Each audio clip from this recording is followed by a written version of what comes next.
मुंबईच्या कुलाबा येथील पोलीस ठाण्यात मनी लॉन्ड्रिंगचा गुन्हा दाखल असल्याचे सांगून डिजिटल अरेस्टच्या नावाखाली सोलापुरातील एका व्यापाऱ्याची 21 लाख रुपयांची फसवणूक करणाऱ्या तरुणास सायबर पोलिसांनी दिल्लीतून अटक केली आहे।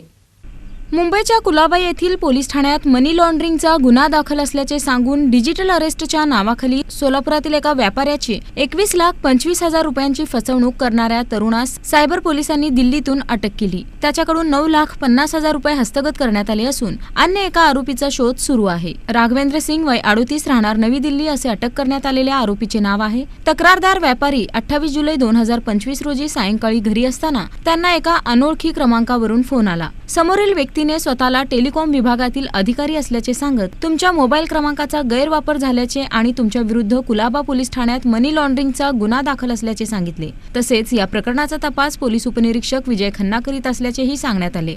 यानंतर दुसऱ्या क्रमांकावरून संपर्क साधून तक्रारदाराच्या नावाचे डुप्लिकेट आधार कार्ड व एटीएम कार्ड आरोपी नरेश गोयल यांच्या घरातून सापडल्याचे सांगण्यात आले। त्याला अटक झाली असून या गुन्ह्यात तक्रारदाराचाही सहभाग असल्याचे भासवण्यात आले। तक्रारदाराच्या नावाने अटक वॉरंट, सर्वोच्च न्यायालयाची नोटीस तसेच सर्वेलन्स संदर्भातील 3 पानी इंग्रजी नोटीस व्हॉट्सअॅपवर पाठवून भीती निर्माण करण्यात आली। त्यानंतर 21,25,161 रुपये वेगवेगळ्या खात्यांमध्ये वर्ग करण्यास भाग पाडून ऑनलाईन फसवणूक करण्यात आली होती।